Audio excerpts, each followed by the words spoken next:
Hello class 9 students, आशा करता हूं आप सभी बहुत अच्छे होंगे।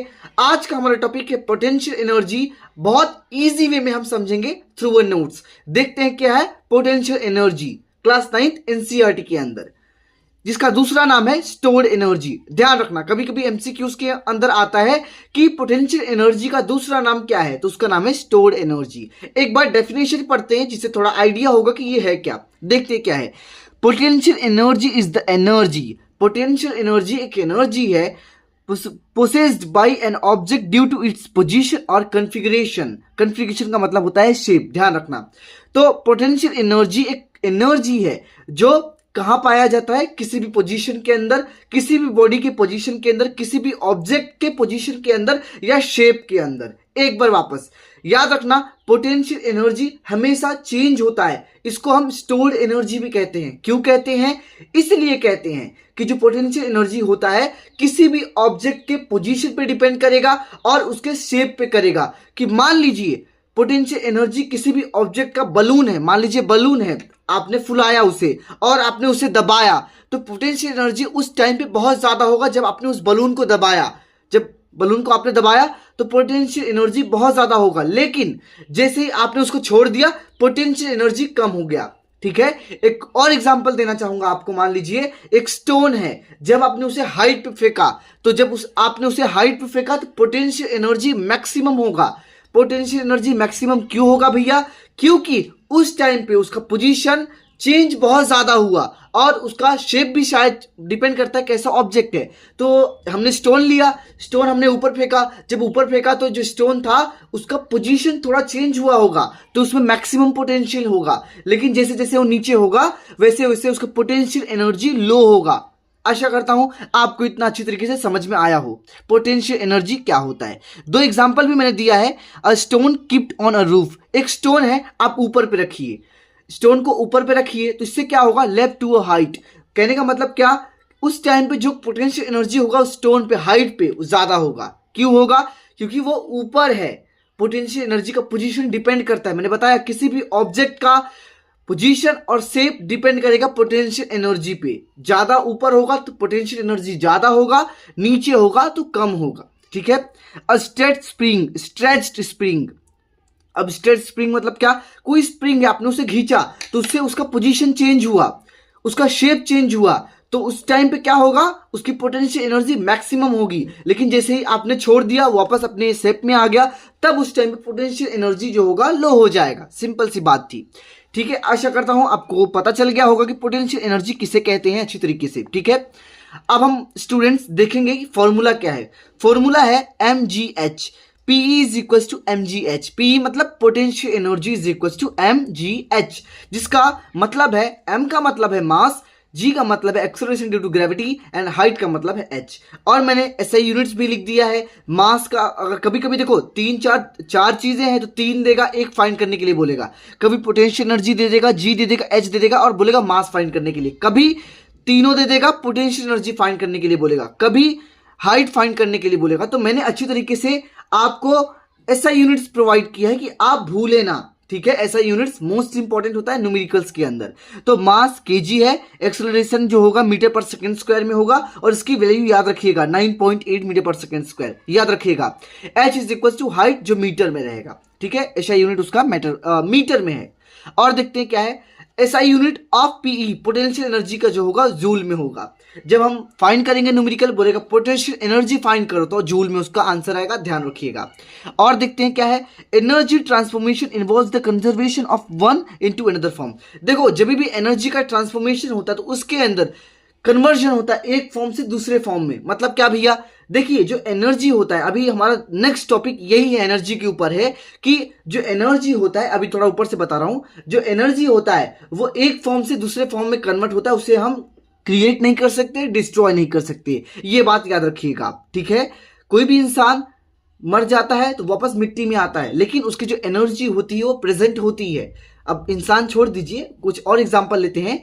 देखो एनर्जी का मतलब क्या है? जैसे कि मैकेनिकल एनर्जी से इलेक्ट्रिकल एनर्जी में कन्वर्ट होना। जैसे कि आप देख लेना, जैसे कि आप हेड पंप चलाते हैं, हेड पंप, तो हेड पंप जैसे चलाते हैं तो वो मैकेनिकल एनर्जी से इलेक्ट्रिकल एनर्जी में कन्वर्ट करता है। ठीक है, तो आशा करता हूं आपको इतना समझ में आया हो, ऊपर ऊपर से थोड़ा था। अब दो चार एग्जाम्पल्स हैं, मैं तो कहूंगा इसे रट लीजिएगा, इसे मैं डिटेल में नहीं समझाऊंगा। केमिकल है, रेडिएंट है, इलेक्ट्रिकल है, ये यहां यूज होता है। पोटेंशियल एनर्जी, देखो पोटेंशियल और काइनेटिक एनर्जी हर जगह प्रेजेंट है, याद रखना आप। बस ये थोड़े एग्जांपल्स हैं अब, और हाँ एग्जांपल में आप कैसे लिखना, केमिकल, रेडिएंट, इलेक्ट्रिकल, बस ये सारी चीजें ऊपर ऊपर से हैं, आप मत लिखना। मैं तो कहूंगा लिखना हो तो लिख सकते हो, लेकिन खाली एग्जाम्पल में केमिकल, रेडिएंट, इलेक्ट्रिकल लिखना बस। और ये सब लिखने की कोई नीड नहीं है, कोई आवश्यकता नहीं है, आपके ऊपर है। ठीक है, और देखते हैं क्या है। स्टूडेंट्स, मैं आप सभी से एक रिक्वेस्ट करता हूं कि अगर आपको अच्छी तरीके से कोई भी टॉपिक पे दिक्कत हो रही है, समझ में नहीं आ रहा है, तो प्लीज कमेंट सेक्शन में बताइए कि भैया हमें ये नहीं समझ में आया। और मैं ये सोच रहा हूं कि मैं एनिमेटेड वीडियो लैपटॉप के थ्रू आपको समझाऊं, कि आपको नोट से एक बार पढ़ाऊं अच्छी तरीके से लैपटॉप के अंदर स्क्रीन रिकॉर्डिंग के थ्रू, तो अच्छी तरीके से मैं आपको पढ़ाऊं और एनिमेटेड वीडियोस के थ्रू आपको समझ में भी अच्छी तरीके से आए। नोट्स के थ्रू आपका कॉन्सेप्ट भी क्लियर होगा और समझ में भी आएगा, और एनिमेटेड वीडियो देखोगे तो अच्छी तरीके से इमेजिनेशन होगा आपका। तो प्लीज बताना कि मैं करूं या ना करूं, आप कमेंट सेक्शन में बताइएगा। आप जैसा बोलोगे वैसा होगा। अब हम टॉपिक पे आते हैं, derivation of potential energy, most important. इस चैप्टर के अंदर डेरिवेशन सारे अच्छी तरीके से पढ़ के जाना, न्यूमेरिकल सारे अच्छी तरीके से पढ़ के जाना, और सारे टॉपिक्स अच्छी तरीके से पढ़ के जाना। लेकिन मैं तो कहूंगा डेरिवेशन बहुत अच्छी तरीके से पढ़ना, ये मोस्ट इंपॉर्टेंट है। काइनेटिक या पोटेंशियल दोनों में से एक आता ही आता है। देखते क्या है derivation of potential energy. Let's start, देखते क्या है। स्टूडेंट्स, पहले हम देख लेते हैं क्या क्या इस ड्राइंग के अंदर है, डायग्राम के अंदर क्या क्या है। Consider an object having a mass m and height h1, h0, ho और h1। ठीक है, h0 h1 भी बोल सकते हो, कोई दिक्कत नहीं है। h0 h1, force acting of the object and force is equal to weight, weight is equal to m into g, पिछले चैप्टर में पढ़ा था, जिसको ग्रेविटेशनल फोर्स भी हम कहते हैं। ठीक है, तो पहले हम एक बार डायग्राम देख लेते हैं अच्छी तरीके से। तो देखिए, कोई ऑब्जेक्ट था जिसे हमने ऊपर से फेंक दिया नीचे, आपने छत पे गया, अपने एक बॉक्स था नीचे फेंक दिया, तो यहां पहला ऑब्जेक्ट पहली पोजीशन है, तो m इंटू जी लगा होगा। ठीक है, तो जो पहला वाला ऑब्जेक्ट था, मतलब ऑब्जेक्ट तो एक ही है, याद रखिएगा ऑब्जेक्ट एक ही है, बस पोजीशन बदला है। ये थोड़ा ऊपर था, अब नीचे आ गया, तो जो ऊपर वाला था उसका ho हाइट दे दिया गया है, और जो नीचे आया था उसका h1 मैंने दिया है। ठीक है, और इन सब पे वेट लग रहा है mg मतलब मैंने आपको बताया ग्रेविटेशनल फोर्स। ठीक है, और देखते हैं क्या है। अब हम देखेंगे वर्क डन कैसे होगा, वर्क डन अगेंस्ट ग्रेविटी, देखते हैं कैसे होगा। अब force is equal to m into g था। ठीक है, ये न्यूमेरिकल्स के अंदर आता है, तो ध्यान रखना आप। W is equal to F into S, F मतलब फोर्स, S मतलब डिस्प्लेसमेंट, वर्क, और ये वर्क डन। तो W F की जगह हमने mg लिख दिया और S की जगह S। ठीक है, आशा करता हूं आपको समझ में आ रहा हो। The work done is lifting the object stored in object has the potential energy, तो जो भी वर्क डन हुआ उसने स्टोर कर लिया ऑब्जेक्ट को, तो उसको बोलेंगे पोटेंशियल एनर्जी, जो अभी हमने पढ़ा डिफिनेशन के रूप में। इसे ना पढ़ना तो चलेगा, ये तो ऊपर ऊपर से बस मैंने लिख दिया है, इसे मत पढ़ना चलेगा। P is equal to mgh होता है पोटेंशियल एनर्जी। ठीक है, याद रखना। तो mg, और यहां पे जो हमने हाइट लिया है h लिया है। ठीक है, हाइट h लिया है, तो यहां पे हाइट मैंने h लिख दिया। ठीक है, तो स्टूडेंट्स एक बार वापस समझाता हूं। अब देखो हम पोटेंशियल एनर्जी पे आते हैं, तो वर्क डन तो एक पोटेंशियल एनर्जी ही था। तो वर्क डन का हमने अभी पढ़ा था कि जब भी डिस्प्लेसमेंट, जब भी फोर्स लगाए, कुछ डिस्प्लेसमेंट हो जाए, तो हम लिख सकते हैं इसको एनर्जी में भी लिख सकते हैं। Potential energy is equal to mg की जगह mg, और s की जगह s लिख दिया। ठीक है, और s मतलब डिस्प्लेसमेंट, mg, और बोलोगे भैया h कैसे आ गया, तो बताता हूं। देखो h0 minus h1 is equal to h लिख देना, लेट, प्लीज इसे लिख दीजिएगा। तो ये रहा h0 minus h1 is equal to h। तो यहां पे था, यहां पे s की जगह h0 माइनस h1 कर देना, फिर उसके बाद h लिख देना थोड़ा स्टेप्स बढ़ाने के लिए। लास्ट में होगा mgh, लास्ट का हमारा फॉर्मूला आ गया ये। ठीक है, वर्क बोलो चाहे पोटेंशियल एनर्जी बोलो, मतलब एक ही है। ठीक है, तो ये रहा mgh हमारा आ गया, एक फॉर्मूला, यही हमने अभी आगे पढ़ा था। m का मतलब मास, g का मतलब acceleration due to gravity, h मतलब हाइट। अब हम 2-3 न्यूमेरिकल सॉल्व करते हैं, जिससे आपका कॉन्सेप्ट क्लियर हो जाए, प्रैक्टिस भी हो जाए, और आपका जो सिलेबस है वो कंटिन्यू रहे, आपको अच्छी तरीके से हर एक चीज समझ में आए। देखते हैं क्या है। स्टूडेंट्स, इस चैप्टर के अंदर जितने भी न्यूमेरिकल्स हैं बहुत इजी हैं, खाली उनके फॉर्मूलाज को रटना है आपको और फॉर्मूला के अंदर वैल्यूज को पुट कर देना है, दैट्स इट। और कुछ नहीं करना है और ऐसा यूनिट याद रखना, बस डेरिवेशन पढ़ना है और अच्छे से न्यूमेरिकल कर लेना। न्यूमेरिकल ऊपर ऊपर से देख लोगे, प्रैक्टिस 2-4 बार कर लोगे तो बहुत अच्छी तरीके से होगा, क्योंकि इसमें खाली फॉर्मूला याद रखना है बस, और वैल्यू डालना है और ऐसा यूनिट याद रखना है बस। तो एक बार हम एनसीईआरटी के क्वेश्चन पे आते हैं, जो एग्जांपल 10.5 है, देखते हैं क्या है। Find the energy possessed by an object of a mass 10 kg when it is at a height of 6 meter above the ground given g is equal to 9.8 metre पर सेकेंड स्क्वायर। एक energy है, एक object की energy है, ठीक है। तो object का जो मास है 10 kg है, उसका हाइट 6 मीटर है ग्राउंड से लेके, और ये 9 मीटर जी जो वैल्यू दी गई है 9.8 मीटर पर सेकेंड है। तो गिवन डेटा पहले लिखना होगा आपको। स्टूडेंट्स, मैं आपको एक फ्री का टिप दूंगा, अगर आपको एग्जामिनेशन में कुछ ना आए, कुछ ना है मतलब क्या भैया, कुछ ना है तो गिवन डेटास लिख देना अच्छी तरीके से, जैसे मैंने लिखा है, फॉर्मूला लिख देना, कुछ भी सॉल्व कर देना, ऐसा यूनिट लास्ट में लिख देना। 4 नंबर का क्वेश्चन है, 5 नंबर का क्वेश्चन है, तो जो चेकर होगा वो आपको 2 नंबर फिक्स देगा, 2 से 3 नंबर उसके ऊपर डिपेंड करता है, 2 तो मिनिमम देगा ही देगा, 1.5 या 2 मार्क्स मिनिमम एटलीस्ट वो दे ही देगा, ठीक है। तो P is equal to mgh, जो अभी हमने डेरिवेशन में किया, m मास था, g h सारी वैल्यूज गिवन ही है, देख लीजिए आप, और वैल्यू को पुट कर दिया, इसका आंसर जूल में आएगा, इतना आपको याद रखना है, ठीक है स्टूडेंट्स। अब 10.6 एग्जांपल देखते हैं क्या है। एग्जांपल 10.6 देखते क्या है। A object of mass 12 kg is at a certain height above the ground if the potential energy of the object is 480 joule, find the height of which the object is with respect to ground given g is equal to 9 metre per second square. एक object जिसका mass है 10 kg, एक certain height पे है, ठीक है, उसका height ही हमें फाइंड करना है, ध्यान रखना, सर्टेन हाइट पे है, सर्टेन हाइट पे है, और उसकी पोटेंशियल एनर्जी दे दी है 480 जूल, और इसमें हाइट फाइंड करना है, जैसे कि मैंने आपको बताया, विथ रिस्पेक्ट टू ग्राउंड। तो इसमें जी की वैल्यू दी गई है, इसमें खाली आपको हाइट फाइंड करना है, बहुत इजी है, खाली फॉर्मूला के अंदर वैल्यूज डालना है, थोड़े बहुत कन्वर्जन आने चाहिए बस आपको, मैथ, छोटे मोटे मैथ आने चाहिए आपको बस। गिवन डेटास मैंने लिख दिया, मास ऑफ ऑब्जेक्ट 12 kg लिख दिया, पोटेंशियल एनर्जी लिख दिया 480 जूल, हाइट फाइंड करना है, जे भी लिख दिया, जी लिख दिया 10 मीटर पर सेकंड स्क्वायर, ठीक है students. P is equal to mgh होता है, ठीक है। तो अभी मैं आपको अच्छी तरीके से करके दिखाता हूं कैसे करना है। यहाँ पे P is equal to mgh, तो h इज इक्वल टू, ये मल्टीप्लीकेशन में आ जाएगा, डिवीजन में हो जाएगा बस, ठीक है। Pe दिया गया है कितना, Pe दिया है दोस्त 480, m दिया गया है 12, g दिया है 10। तो हमने अच्छी तरीके से सॉल्व किया, 480 120 आया इसको करके, ठीक है, 480 अपॉन में 12 इंटू 10, तो 120 हो गया नीचे और ऊपर हो गया 480। तो h इज इक्वल टू, तो अच्छी तरीके से कटपिट हुआ, तो ये 4 बार में आ रहा था, तो ये 4 बार में मैंने लिख दिया, मीटर में लिखना है, जैसे कि मैंने आपको पिछले ही टॉपिक्स में बताया अभी आपको कि इन सारे न्यूमेरिकल्स की जो होते हैं, ऐसा यूनिट्स, न्यूमेरिकल्स के नहीं, फॉर्मूलाज की जो भी वैल्यूज दी गई हैं, उनके ऐसा यूनिट याद रखना।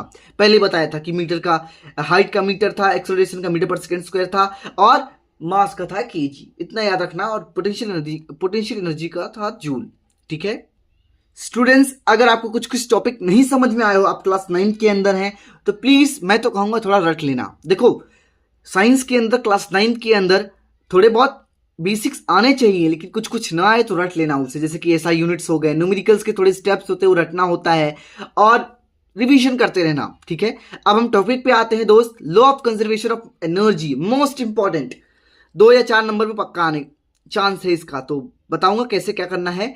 ये 3 या 4 नंबर में क्वेश्चन फिक्स आता है, तो प्लीज इसे अच्छी तरीके से पढ़ लीजिएगा आप, डेरिवेशन, न्यूमेरिकल और ये, ठीक है। देखते क्या है, law of conservation of energy, देखते क्या है, energy can neither be created nor be destroyed. एक बात याद रखिएगा, जो एनर्जी था, एनर्जी का मतलब मैंने पिछले वीडियोस में बताया कि एनर्जी का मतलब क्या था। एनर्जी का मतलब यही है, कैपेसिटी ऑफ डूइंग वर्क। तो जो एनर्जी है उसे ना ही हम क्रिएट कर सकते हैं, ना ही डिस्ट्रॉय कर सकते हैं, ना बना सकते हैं, ना उसे हम डैमेज कर सकते हैं, ठीक है। खाली वो ट्रांसफर होता है एक जगह से दूसरी जगह, जो मैंने इधर पे लिखा है, जो मैंने अभी पहले ही बता दिया, एक बार वापस पढ़ लेता हूं।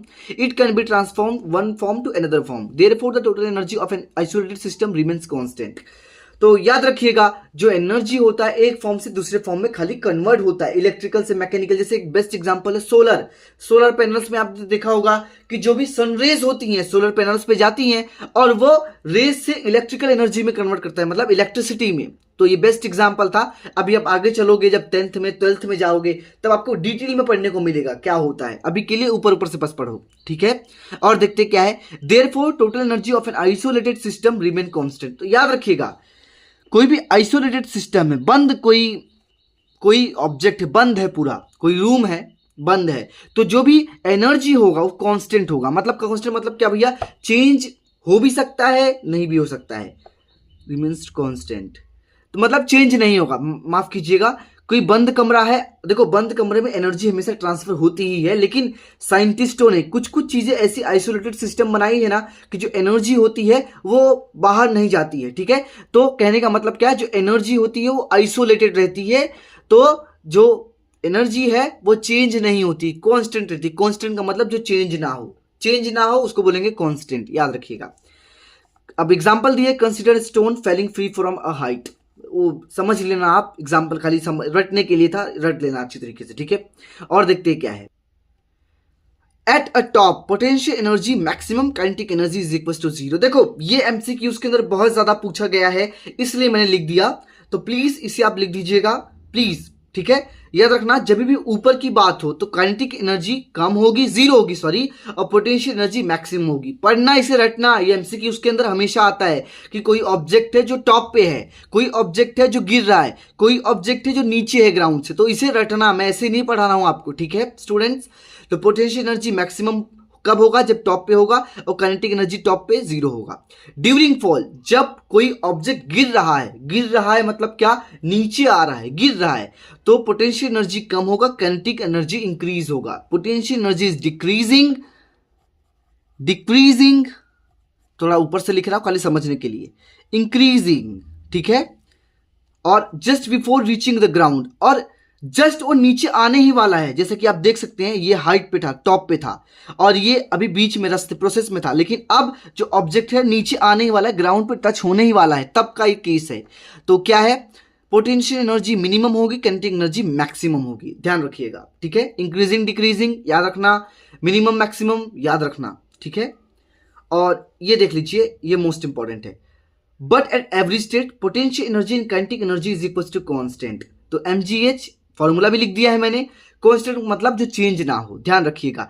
जैसे कि मैंने बताया, पोटेंशियल और काइनेटिक एनर्जी पूरे ब्रह्मांड में प्रेजेंट है, तो ये दोनों कांस्टेंट रहती हैं। पोटेंशियल एनर्जी चेंज हुआ तो ये चेंज नहीं होगा, ये चेंज हुआ, लेकिन जब दोनों को प्लस करोगे, दोनों को जोड़ोगे, मर्ज करोगे, तो ये चेंज नहीं होती हैं, रहते ही, बस ये कन्वर्ट होते हैं, एक फॉर्म से दूसरे फॉर्म में कन्वर्ट होते हैं, जो law of conservation of energy कहता है। अब हम मिलते हैं नेक्स्ट वीडियो के अंदर अच्छी तरीके से। अभी के लिए बहुत हो गया स्टूडेंट्स। अगर आपको कुछ ना समझ में आए, कोई टॉपिक ऐसा हो जो थोड़ा आपको लगा कि भैया ये नहीं समझ में आया, तो बताइएगा कमेंट सेक्शन के अंदर। प्लीज ज्यादा से ज्यादा लाइक करें, शेयर करें, सब्सक्राइब करें। अगर आपको अच्छा लगता है तो आप क्लास 9 के स्टूडेंट्स हैं, और मैं आपको गारंटी देता हूं कि अगर आप अच्छी तरीके से मेरा सपोर्ट करेंगे तो मैं आपको 100% अपना दूंगा, भले कोई भी सब्जेक्ट हो, साइंस, सोशल साइंस, मैथ, कोई भी, ठीक है। Thank you so much everybody.